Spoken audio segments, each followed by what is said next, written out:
Whether you are a Deadman veteran or a complete beginner, this video will have something useful for you to know, so let's jump straight in. Deadman Armageddon starts on Friday the 19th of July and runs for 14 days, finishing on Friday the 3rd of August. The start time has not been released yet, expect to see this in a blog on Wednesday the 17th of July. I'm kind of expecting to start the same time as last time, which was 5 PM UK time. The worlds will be reopened on Saturday 4th of August for the multi-finals to take place. Again, timing has not been released for this just yet. You do not need to complete Tutorial Island on Never Mode. Instead, when you spawn in, you can speak to Skippy straight away and have him teleport you to the mainland. You can pick one of 5 locations: Lumbridge, Varrock, Falador, East Ardoyne, or the Gnome Stronghold. You will spawn in with 1 hour of immunity, where you cannot be attacked or attack other players. If you want to disable this early, you can speak to the Doomsayer in Lumbridge. Every time you go up a combat bracket in Dead Mode, you will get an additional 1 hour of immunity. You spawn in with a starter kit. This kit contains 5,000 GP, a random tier 1 sigil, 12 tuner, and 3 starter weapons: a starter sword, which is the equivalent of a myth scimitar, a starter bow with 2,000 shots, sort of myth arrow equivalent, and a starter staff with 500 shots, sort of old fire strike value, and 12 tuner. You can get a new starter kit each day from the combat tutors in Lumbridge, and if you die and lose a starter weapon, you can also reclaim this from Lumbridge. When you first log in, you also have the ability to choose a tier 2 sigil. This can be chosen by going to your equipment tab, and there's an icon for sigils. Here you can select one of 3 sigils. These are the Sigil of Formidable Fighter. This increases your melee stats, stab, slash, and crush accuracy by 30, and has a 20% chance for your next hit to deal an additional 10 damage. Or if you want the range option, that's Sigil of the Ruthless Ranger, which has a 10% chance to deal a 15 damage bleed over the next 6 seconds. Or Sigil of the Menacing Mage, which has a 20% chance to deal 18 damage over the next 6 seconds and heal you for the same amount. Deadman Mode is split up into 5 different combat bracket worlds, from level 3 to 50, 51 to 70, 71 to 90, 91 to 110, and finally 111 to 126. There's slightly different XP rates on these worlds. Once you hit the 71 combat mark, you then get 15 times combat XP, and there's also slightly different drop rate multipliers on each of these worlds. 2x in the first bracket, 3x in the second, third, and fourth brackets, and finally if you get to that 111 point, you will get 4 times drop rate. This is drop rate on significant items, your Slayer drops such as whips, granite mauls, your raid salutes, pretty much anything you can think of that's like a unique item that think, yeah, that's probably got a boosted drop rate. It has, and there is a list on Wiki somewhere that will be linked in the description if you want to check out all these items. But most things that you'd expect will have that boosted drop rate. Each combat bracket also has a load of quest unlocks that are automatically unlocked for your account, as well as a choice. At the 51 combat bracket, you can choose between the Fremnik storyline or the Elf storyline. Fremnik does Fremy Trials, Fremy Isles, Lunar Diplomacy, and Fremnik Exiles, whereas the Elf does Plague City, Biohazard, Underground Pass, Regicide, and Roving Elves. You can choose between the Gnome storyline or the Marjarat storyline. Pronunciation terribly there, but that'll give you Grand Tree, Eyes of Glorfrey, Monkey Madness 1, and Monkey Madness 2. Very good one to have. Or if you go for the other option, it's a Dig Site, Haziel Cult, Fight Arena, Alakras Lament, Temple of Ikov, and Desert Treasure 1. The 91 to 110 combat bracket, you've got the choice between Desert storyline or Myroki storyline, which is basically, do you want to unlock TOA or do you want to unlock TOB?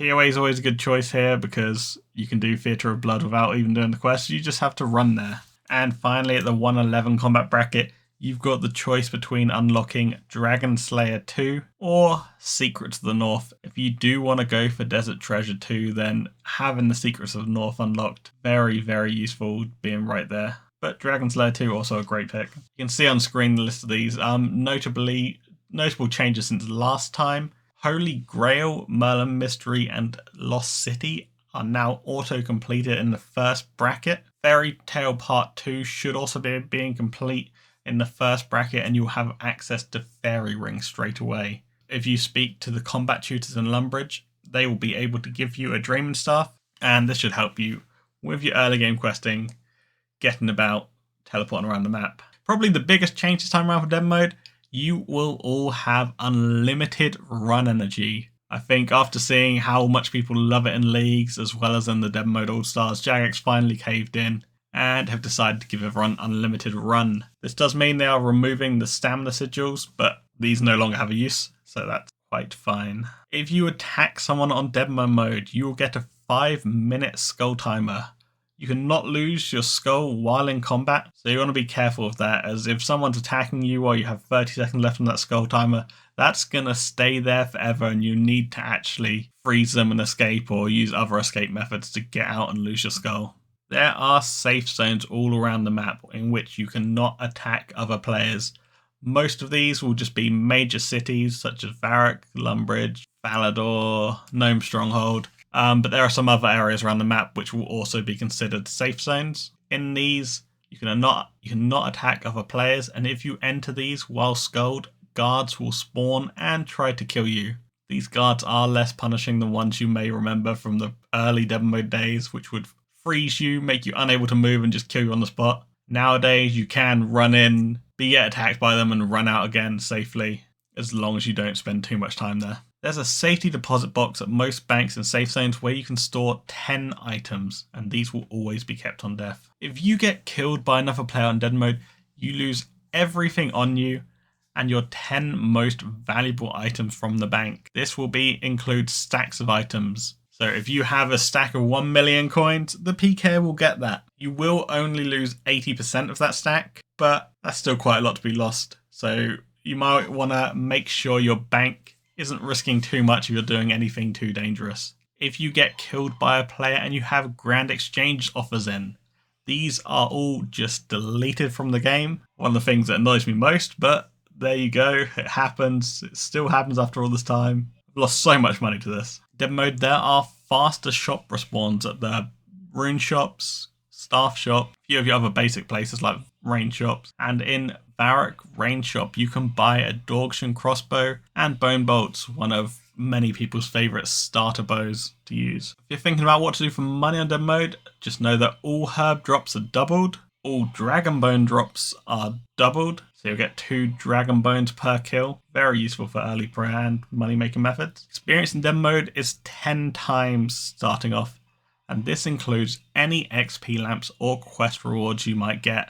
So if you want to complete Monkey Madness, you're getting over 1 million combat experience total from that. Quickly boost you up through brackets. Stuff like the Varrock Museum quiz downstairs, that will give you 10,000 Hunter and Slayer XP to start with, getting you instantly to level 27. Another good thing to remember is because of all the automatic quest unlocks in Dead Mode, you can instantly speak to the Varrock historian upstairs in the museum. He will give you 2 1,000 XP lamps, which on Dead Mode, that's 10,000 XP you can chuck into any skill over level 20. On Dead Mode, there is a global drop table, so if you're killing any monster, be it chickens to the King Black Dragon, you have a chance at getting a bonus loot. This could be large stack of runes, coins, rune items, mystic item, potions, you name it, as well as including some very rare items such as mage books, whips, dark bows. Always have a chance at getting that. It is more common of higher level monsters, so bear that in mind.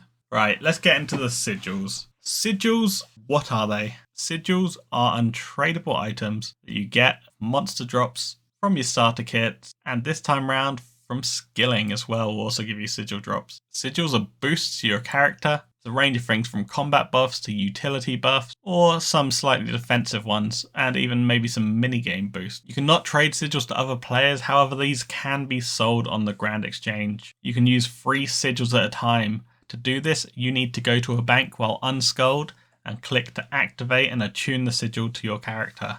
Once a sigil is attuned, it is not lost. If someone kills you, you will still keep this attuned sigil. Any sigils in your bank are protected on death. However, if you have any non-attuned sigils on your character and you get killed by a PK, these will be lost, just deleted from the game. so make sure to store these in your bank or sell them when you get them. There's 3 tiers of sigils. You got your tier 1 sigils, which are generally weaker, tier 2 sigils, which are a bit more powerful, and tier 3, which should be the most powerful ones in the game. On the lower combat bracket worlds, you will only be receiving tier 1 sigils. You will not have a chance to get tier 3 sigils at all. The higher combat bracket you are, the more common it is for you to get those higher tier sigils. So it is worth you moving up brackets to try and get these. You can only get tier 3 sigils from the 90 to 111 combat bracket world and the 111 plus. You are able to use 3 sigils at a time. So choose your best 3 and you'll want to tailor this to the activity you're doing. If you're training melee, then there's certain sigils that will be beneficial to this that you wouldn't want if you're sat there skilling. Some of the skilling sigils are pretty powerful as well, banking all your resources, giving you 5 times resources, and some even automatically process what you are doing, such as cooking your fish or smelting your ore into bars. There are some additional perks from leveling up combat brackets. In the 51 to 70 bracket, you automatically get the ability to kill Superior Slayer monsters. Superior Slayer monsters are great because these will always drop something from the Deadman mode global drop table. So that's a nice bonus loot for you. At the 71 to 90 combat bracket, you automatically get the ability to create Slayer helms without having to use any points for this. If you don't want to go up combat brackets, you found the right build for you and you want to stay where it is, well, first note, you do not get experience when fighting other players, so this is one good thing, keep you the combat you want to be. Or if you're worried about leveling up by killing monsters in the world, you can also lock your combat experience at Lumbridge. If you speak to someone in a Lumbridge graveyard, they will lock your combat experience. You'll still be able to gain skilling XP. Agility pyramid tops can be traded in for 30,000 GP on demo mode. This is dropped as cash to PK if they get you, but during your immunity time, this can be a great method to gain a lot of money. If you want to go for your first Dragon Scimitar, or just buy yourself some Dragon Bones or whatnot, head down there early, do a couple laps. Especially with unlimited run now, this could be a great method for some of you starting out. Monsters on demo mode have the ability to drop a tier 5 emblem. This is more common off monsters above 100 combat or bosses. These emblems can be traded in the emblem trader at the GE or in Edgeville. Would recommend using the one in the GE because this is a safe zone. From this, you can buy a range of potions and other goodies such as ice sacks, room pouches, you name it. Very useful, and this can be a great way to get money on the game if you've got a drop. Tier 5s are also quite common from breaches, and this was the main way I was getting them last demo mode. You do not receive coin pouches when pickpocketing inside a safe zone on demo mode. If you want to thieve for money, you will have to do this in a dangerous area. And considering now there is a sigil that keeps automatically pickpocketing, this could be quite useful to gain some cash. Stronghold of Security. This is a great place to get an initial 10k. To loot this, you must have Authenticator enabled or the equivalent on a Jagex account. I would recommend testing this on 07 worlds beforehand to make sure you've set up everything correctly and you can get the 10k. You don't want to be in a situation where you get to that chest and can't loot it and are wasting time right at the beginning. Another thing about the Stronghold security, if you have high enough combat level, you can skip floors at the Stronghold, being able to use the portal instantly when you go down the ladder and teleport to the end. The first floor can be skipped at 26 combat and the second floor can be skipped at 51 combat. The Warriors Guild has received many buffs throughout demo mode. Last time it was made into a safe zone with 4 times drop rates for all defenders. This time round it's been given an additional buff, now having more Cyclops spawns, and the first Dragon Defender drop you go for will be boosted to 8 times drop rate, so a 1 in 12.5 for that Dragon Defender. Do note that Dragon Defenders work differently on demo mode 07. On 07 you can kill someone for one and you get 240,000 cash. They have realised this will be a bit overpowered in demo mode, so if you kill someone for their Dragon Defender you will only get 10k cash. Unlucky if any of you were planning to use that as a money making method. Last year's strongest sigil, Sigil of the Ninja. This made weapons that were 5 tick or above hit 1 tick faster. It's come back this time round, but in a slightly nerfed version. This time, it's split up into 3, 1 for each combat style, and you will only be able to use one of these sigils at a time. It makes it less powerful, a bit more balanced, and PK is a little less scary. These sigils will be tier 2, so it's more common to get, and this time we're not going to have 100 mil Sigil of the Ninja situation like we did last time. There has been some prayer changes on Deadman mode. Chivalry, Rigor, and Augury no longer have defense requirements on Deadman mode. You can use them at 1 defense. Chivalry has also been changed to unlock after the Holy Grail quest, which is automatically completed after the first bracket. You will still require the prayer level to use these and scrolls from raids to unlock Rigor or Augury, but this could be quite fun in those lower bracket worlds, testing out some pure builds with the most powerful prayers. Blighted Overloads have been added to Deadman mode. These will deal 25 damage to you and boost your offensive stats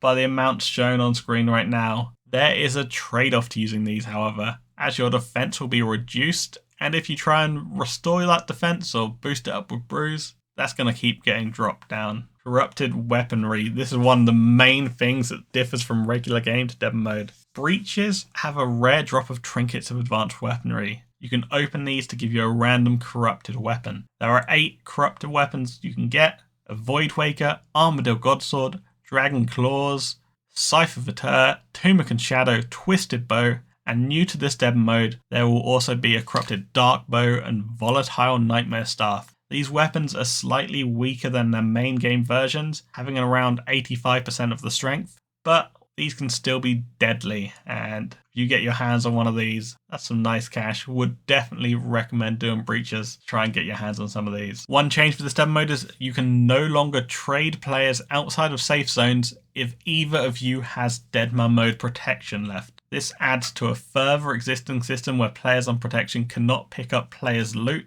if it's over a certain value. And what this means is it basically prevents players who are doing dangerous activities and just trading loot to protection accounts which couldn't be catched. For example, many people would hunt chins on one account, and after getting say 100 chins, you'd trade it to an alt who's on protection and then log out so he's fully safe, keeps his protection, and not risk anything. Another thing to note, if you want to use an account that has previously played Deadman mode, you will need to log into 45 right before Deadman mode starts and speak to someone in Lumbridge Graveyard and say that you want your account wiped and transferred over to the new Deadman mode servers. After this, you will then be spawned in Lumbridge when Deadman mode starts, so you will not have the choice of going to those 5 different locations if you want to use an account that has already played Deadman mode before. So bear that in mind and maybe create a new account if you need one. Right, let's talk about the final now. Final this time is different. It's split up into 5 worlds again, but this time we're having 1 for each combat bracket. These will be running one after another instead of at the same time, meaning that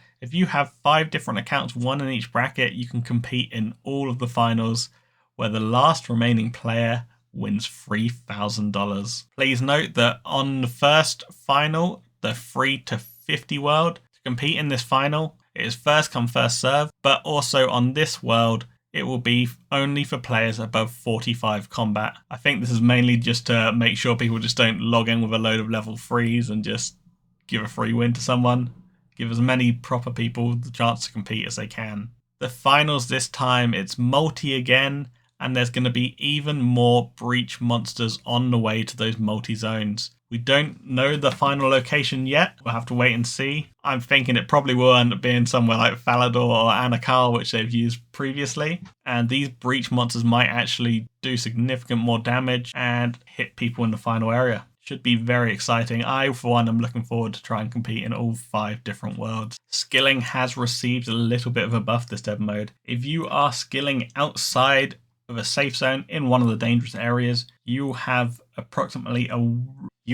rare chance of obtaining a sigil or hitting the Deadman mode global loot table. This could be from fishing, woodcutting, mining, hunter, or farming herbs. It's a rare chance, approximately 1 out of 500, but this could be a good money making method for people who want to AFK a little bit and find some hidden spots to do this at. There is a $25,000 prize pool available for this Deadman mode. This time round, $15,000 of which will be divided up into 5 for the multi-final winners, each person getting $3,000, and there will be 10 $1,000 winners for people who have gained a lot of Deadman mode points. 1 player in the top 5 will win $1,000, 2 players in the top 25 will win $1,000, and then it goes to top 1%, top 5%, top 20%. So if you want a chance of winning money, get those Deadman mode points up. This time round, there is some main game cosmetic rewards which you can earn by playing Deadman mode and earning points. These include Dark Bow kits, Volatile Nightmare kits, a Wilderness Mage Arena 2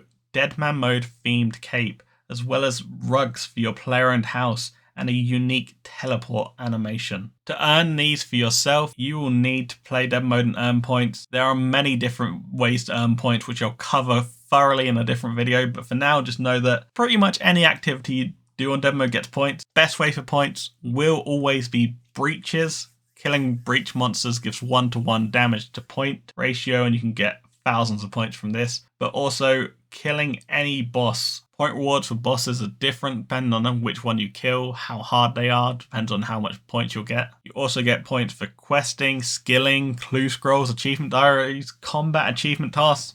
Pretty much log in and start playing, you're earning points at Deadman mode, and I'm sure you'll see YouTubers going out of their way and earning thousands of points, so feel free to copy what they're doing. I know Solo Mission's going to be rank 1, isn't he, again? He's probably already come up with a good plan for all of that. I think it should be quite easy, even for a casual player, to earn these points for main game rewards. Most likely, just logging in 3 times a day for these breaches, you should be able to get the points. Breaches. We first saw these last Deadman mode, and these were widely enjoyed by a load of players, so they have made their way back. Pretty much at certain times in the day, for UK players, that is 3 AM, 11 AM, and 8 PM, and then translate this to your relevant time zone for when it's going to be spawned for you. Breaches will spawn in every single world at the same time, and you'll get an in-game message telling you where the breach is spawned. One of these is in multi, and one of these is in single. This time it's a little different. We're also getting region breaches. So rather than being one tiny location where everyone's gathered up, this will now be breaches spawning across an entire region. You might have to run all over Kandarin or Asgarnia trying to find out where the spawns are. This should be a bit more interesting and less clumped up together. Maybe you find a boss on your own and you kill it for all the loot yourself. Each region will have around 30 spawn points, they've said, so you'll need to run around everywhere to try and find these breach monsters. There should be 10 roaming around, and as soon as one's killed, another's going to spawn into a different place. Breaches are great, not just for points, because they are also the only place which you can get corrupt weaponry and a powerful PvP weapon such as a Vested Longsword, Zuriel Staff, Statius Warhammer, Morrigan's Javelins, and Morrigan's Throwaxes. There are going to be some brand new breach monsters this time. Last time there's quite a few, but I'm assuming this time around we're going to get a few more of the Slayer bosses. They've teased us having a Smoke Devil breach monster, which could be quite fun, and I'm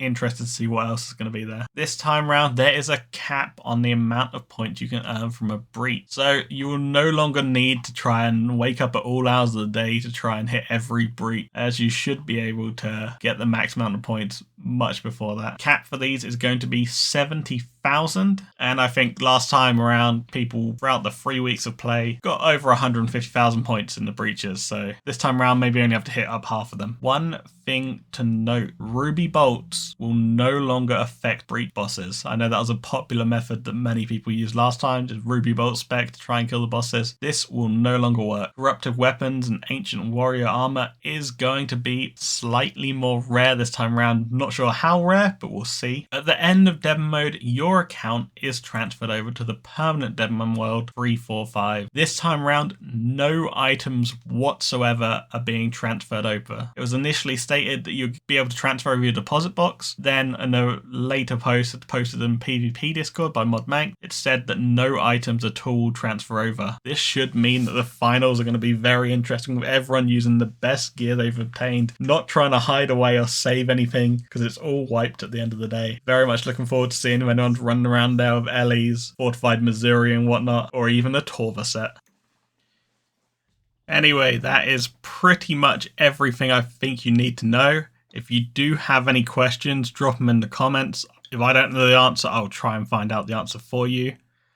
Anything Deadman mode related, let me know. I might try and make a video on all the sigils to let you know which ones are good or whatnot. And I'm also thinking about bringing out something for points to show you how to get the most points. Maybe you don't want to play Deadman mode, but you still want those rewards on your Iron Mans or whatnot. and let you know what's worth doing for points. And if you are enjoying the demo content, there will be more from me. And also, if you are itching for more demo content, I have recently released a long video of everything I got up to in the last Deadman mode Apocalypse. Go give it a watch. I know you're going to enjoy it. Played that game mode a little bit differently to everyone else. Did a lot of risky stuff and overall played it to have fun. And we did manage to get in the top 25 for points last time round. Maybe that will give you a few ideas of what you can get up to or what you should be doing in Deadman mode.